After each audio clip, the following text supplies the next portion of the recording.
नमस्कार साथियों, आपका स्वागत है आपके YouTube channel JL accounts classes में। कैसे हैं आप?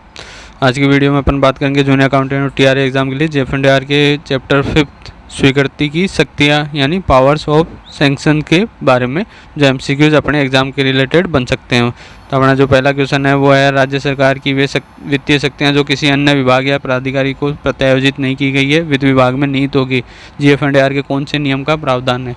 मतलब कि जो स्टेट गवर्नमेंट की जो फाइनेंशियल पावर्स होगी, जो किसी भी डिपार्टमेंट को या किसी अथॉरिटी को डेलीगेट नहीं की गई है, प्रत्यायोजित नहीं की गई है, उसको नहीं दे रखी है, तो वो वित्त विभाग में मतलब फाइनेंस डिपार्टमेंट के पास होगी। तो ये जेएफ के कौन से नियम में प्रोविज़न है, कौन से नियम में ये इसका उल्लेख है, ये दे रखी है बात कौन से नियम में? तो यहाँ आंसर जो आएगा ऑप्शन से आएगा, नियम 61 में ये उल्लेखित है।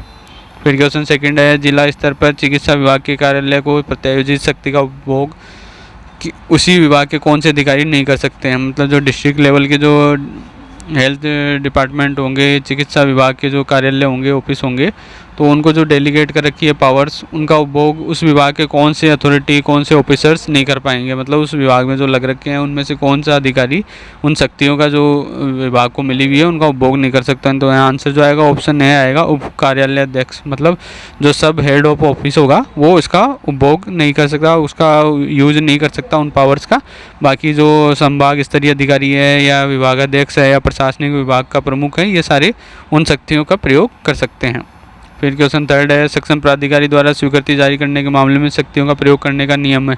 मतलब जो कंपिटेंट अथॉरिटी होगी वो सैंक्शंस जारी करेगी, इश्यू करेगी, तो उसके मामले में शक्तियों का प्रयोग कौन कर सकता है, इसके बारे में क्या नियम है, मतलब किस हिसाब से वो पावर्स का यूज किया जाएगा? तो यहाँ आंसर जो आएगा ऑप्शन दे आएगा, उपरोक्त सभी मतलब सारी चीज़ों का ध्यान रखना है। क्या सक्षम सीमा में शक्तियों का प्रयोग किया जा सकता है? मतलब जो उनको सक्षम सीमा है, जो कंपिटेंट उनको लिमिट दे रखी है पहले से ही, जो इनकी सीमा निर्धारित कर रखी है, उनमें पावर्स का यूज किया जा सकता है।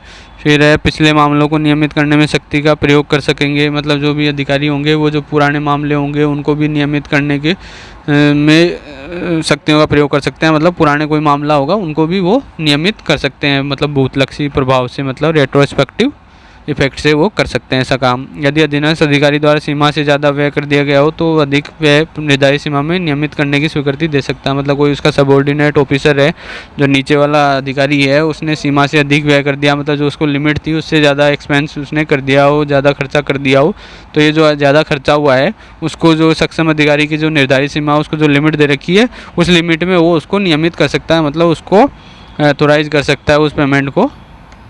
फिर क्वेश्चन फोर्थ है, एक प्राधिकारी निम्न में से किस मामले की स्वीकृति जारी नहीं कर सकता है? मतलब कौन से मामले में, कौन से मैटर में स्वीकृति या सैंक्शन जारी नहीं कर सकता कोई ऑफिसर, कोई अधिकारी? तो कौन सा मामला होगा? तो यहाँ से जो आएगा ऑप्शन ए आएगा, कोई कार्य जो उस सीमा की शक्ति मिलने से पूर्व किया गया हो। मतलब उस अधिकारी को जो शक्तियाँ मिली है उससे पूर्व का कोई कार्य होगा, उससे पहले ही वो कार्य हो चुका होगा, तो उसके बारे में वो कोई स्वीकृति जारी नहीं कर सकता, उस अधिकारी के पास कोई पावर नहीं होगी।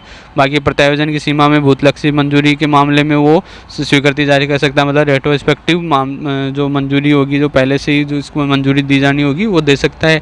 प्रत्यायोजन की सीमा में अधीनस्थ अधिकारी द्वारा किए गए अधिक व्यय को नियमित कर सकता है, अपन ने बात कर ही ली अभी।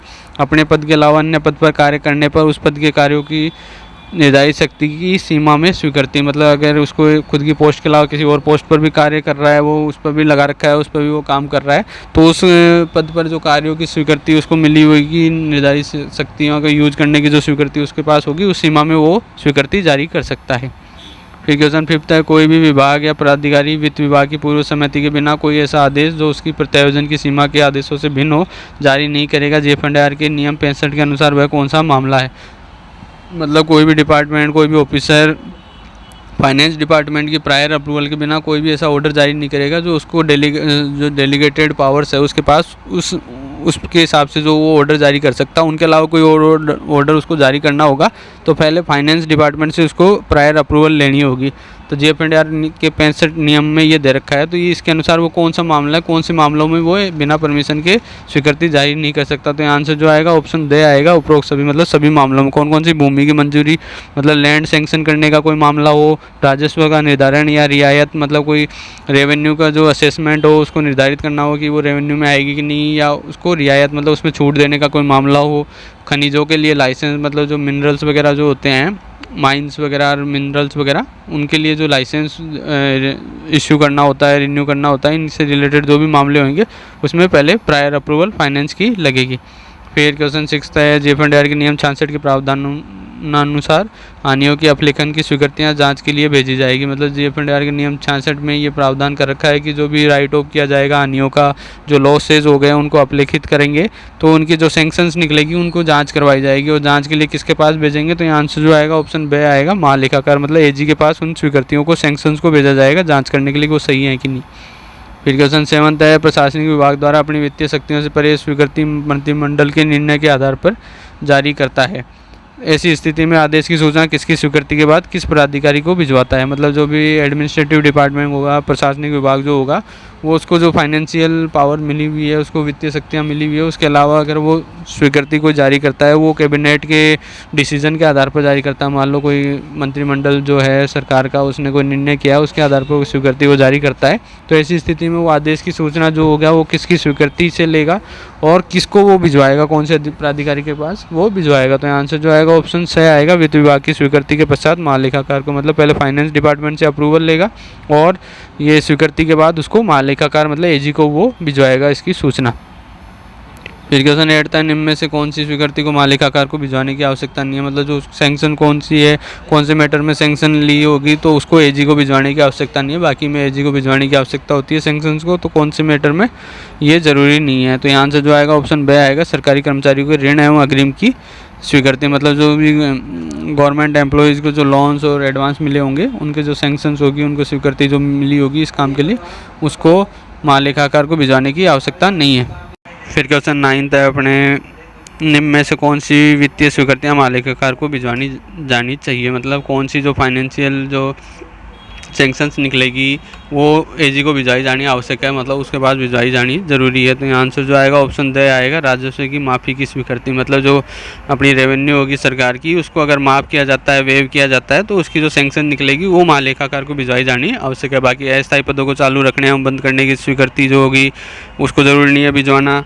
जो टेम्परेरी पोस्ट होगी उनको भाई चालू रखना, मतलब वो आगे तक उसको मेंटेन करनी है या उनको बंद करनी है, इसके बारे में जो स्वीकृति होगी। या कर्मचारी को बीमा एवं प्रावधान निधि से भुगतान करने की स्वीकृति, मतलब जो SIPF जो होगी, मतलब state insurance and provident fund से कोई भुगतान किया जाना है कर्मचारी को, तो उसके लिए जो सैंक्शन निकलेगी। या कार्यालय अध्यक्ष की शक्तियों के अधीन आकस्मिक खर्च की स्वीकृति, मतलब जो हेड ऑफ ऑफिस को जो पावर सैंक्शन है उसके अंडर में अगर वो कंटिजेंसी खर्च करता है, एक्सपेंस करता है, कोई आकस्मिक खर्च करता है जो अचानक आ गया हो, तो उसकी स्वीकृति होगी तो उनको भिजवानी आवश्यक नहीं है। बाकी राजस्व की माफ़ी की स्वीकृति भिजवाई जानी जरूरी है।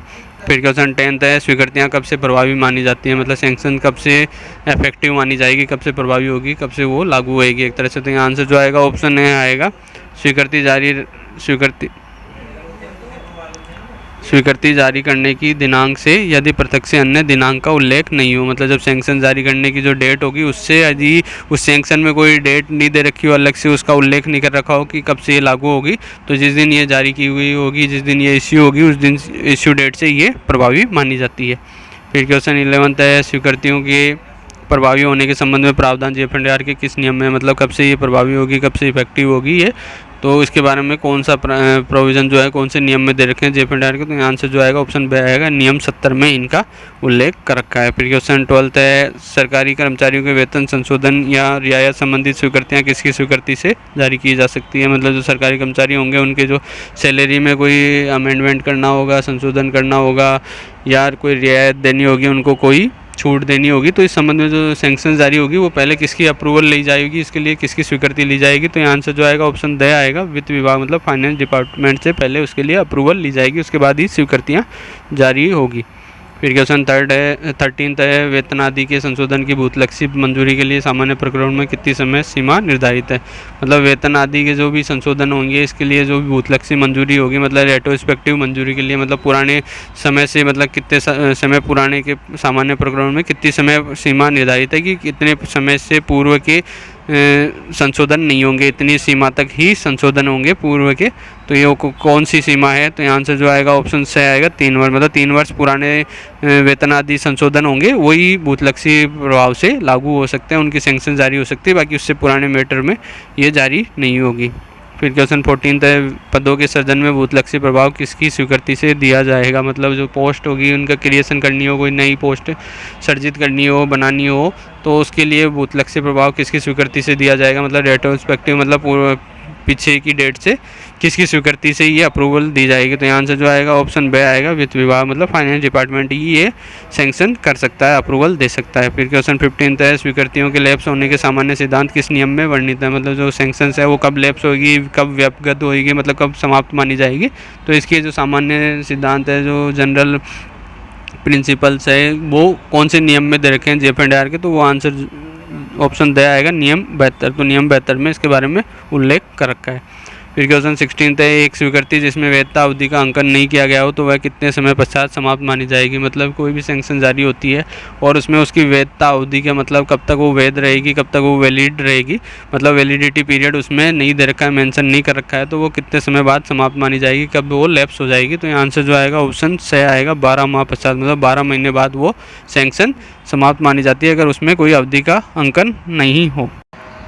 फिर क्वेश्चन 17 है, एक स्वीकृति जो वित्तीय वर्ष के बजट प्रावधान की सीमा में जारी की गई है कि वैधता अवधि होगी। मतलब जो वित्तीय वर्ष के बजट के प्रोविज़न के हिसाब से उसकी लिमिट में जारी की गई है कोई सैंक्शन, जो फाइनेंशियल ईयर होगा उसके हिसाब से जो बजट प्रावधान है उसके हिसाब से जारी की गई हो, तो उसकी जो वैलिडिटी पीरियड होगा वो कितने समय तक होगा, मतलब कितने समय तक वो वैलिड रहेगी अवधि उसकी। तो यहाँ आंसर जो आएगा ऑप्शन ए आएगा, उस वित्तीय वर्ष तक, मतलब उस जो फाइनेंशियल ईयर होगा, जिस फाइनेंशियल ईयर की बजट प्रावधान की सीमा में वो जारी की गई है, उस वित्तीय वर्ष के समाप्त होने तक की उसकी वैधता रहेगी। जैसे ही वित्तीय वर्ष समाप्त हो जाएगा वैसे ही वो स्वीकृति भी समाप्त मानी जाएगी।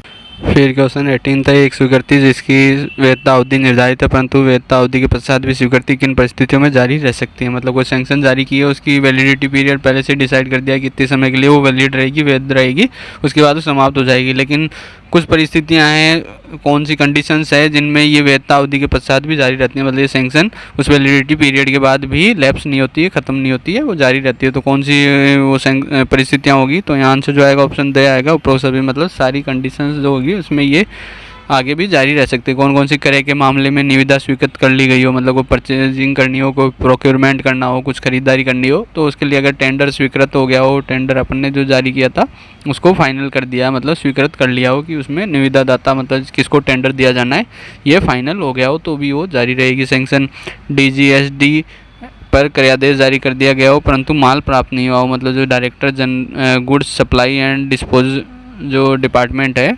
उसको अगर क्रयादेश दे दिया, मतलब परचेज ऑर्डर दे दिया कुछ सामान खरीदने का, लेकिन माल अभी तक प्राप्त नहीं हुआ हो, तो उसको भी ये स्वीकृति जारी रहेगी पेमेंट होने तक। फिर क्रय के मामले में आंशिक भुगतान शेष हो, मतलब कोई परचेज अपन ने कर ली हो, उसमें कोई पार्शियल पेमेंट पेंडिंग रह रहा हो, मतलब कुछ भुगतान रह गया हो, बाकी तो पेमेंट कर दिया, कुछ मामूली भुगतान उसमें अभी शेष रह रहा हो, तो भी ये स्वीकृति जारी रहेगी आगे तक। फिर क्वेश्चन 19 है, स्वीकृति जो व्यापगत लैप्स नहीं होगी, मतलब कौन सी सैंक्शन होगी जो लैप्स नहीं होती है, व्यापगत नहीं होती है, वो जारी रहती है। तो आंसर जो आएगा ऑप्शन बी आएगा, सरकारी कर्मचारियों के स्वीकृत वेतन भत्ते जो आहरित नहीं किए गए हों, मतलब जो गवर्नमेंट एम्प्लॉय होंगे उनको कोई सैलरी या अलाउंसेज सैंक्शन होती हैं जिस स्वीकृति के थ्रू, तो और वो वेतन भत्ते अगर ड्रॉ नहीं किए गए हो, आहरित नहीं किए गए हो, तो ये सैंक्शन लैप्स नहीं होएगी। फिर क्वेश्चन 20 है, नियम 65 के प्रावधान के अनुसार निम्न में से कौन सी स्वीकृति वित्त विभाग की पूर्व सहमति के बिना जारी नहीं हो सकती। तो मतलब नियम जो 65 है उसके हिसाब से कौन सी स्वीकृतियाँ हैं जो वित्त विभाग की पूर्व सहमति के बिना जारी नहीं होगी, मतलब उसके लिए फाइनेंस डिपार्टमेंट की प्रायर अप्रूवल लेनी पड़ेगी, उसके बाद ही उनकी सैंक्शन जारी हो सकती है। तो ये कौन सी सैंक्शन होगी, यहाँ आंसर जो आएगा ऑप्शन दे आएगा, उपरोक्त सभी, मतलब सारी कंडीशंस जो ये हैं, सारे जो मामले हैं उनमें पहले फाइनेंस की परमिशन लेनी पड़ेगी। कौन कौन सी भूमियों की मंजूरी, जैसे अपन ने पहले ही बात कर ली, लैंड को सैंक्शन करने की होगी, राजस्व का निर्धारण, मतलब जो रेवेन्यू का असेसमेंट होगा निर्धारित करने की बात होगी, या रियायतों के मामले, मतलब जो वेव ऑफ करने की या छूट देने की जो भी मामले होंगे वो फाइनेंस डिपार्टमेंट से पहले अप्रूवल लेनी पड़ेगी उनकी। फिर क्वेश्चन 21 है, स्थायी पदों की स्वीकृतियों में आवश्यक रूप से किसका उल्लेख होना आवश्यक है तथा किस नियम में प्रावधान है। मतलब जो टेम्परेरी पोस्ट होगी उनकी जो सैंक्शंस जारी होएगी उसमें कौन सी बात का उल्लेख, मतलब मेंशन होना जरूरी है और किस नियम में इसका प्रावधान दे रखा है JF&R का। तो यहाँ आंसर जो आएगा ऑप्शन ए आएगा, सृजन की अवधि और नियम 70, मतलब नियम 70 में इसके लिए प्रावधान दे रखा है। और कौन सी अवधि, मतलब किस चीज़ का उल्लेख होना जरूरी है, तो वह है सृजन की अवधि, मतलब कितने टाइम के लिए ये सर्जित की गई है, क्रिएट की गई है अस्थायी पद, उसके बाद ये समाप्त माने जाएंगे। तो उसमें क्रिएशन की डेट अवधि जरूर निर्धारित होनी चाहिए, मेंशन होनी चाहिए उसमें। फिर क्वेश्चन 22 है, भूतलक्षी मंजूरी का प्रावधान जीएफएनडीआर के कौन से नियम में है, मतलब रेट्रोस्पेक्टिव जो अप्रूवल मिलेगी, मंजूरी सैंक्शन होगी, पुरानी डेट से कोई सैंक्शन मिलेगी, तो उसके बारे में जीएफएनडीआर के कौन से नियम में उल्लेखित है, उसमें प्रोविज़न दे रखा है। तो आंसर जो आएगा ऑप्शन ब आएगा, नियम 71 नियम 71 में इसके बारे में प्रावधान कर रखा है।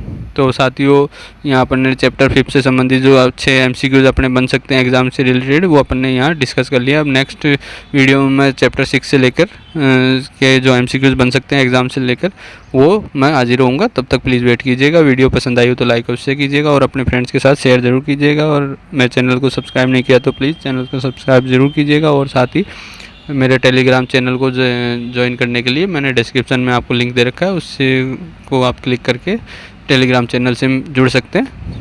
तब तक के लिए जय हिंद, जय भारत।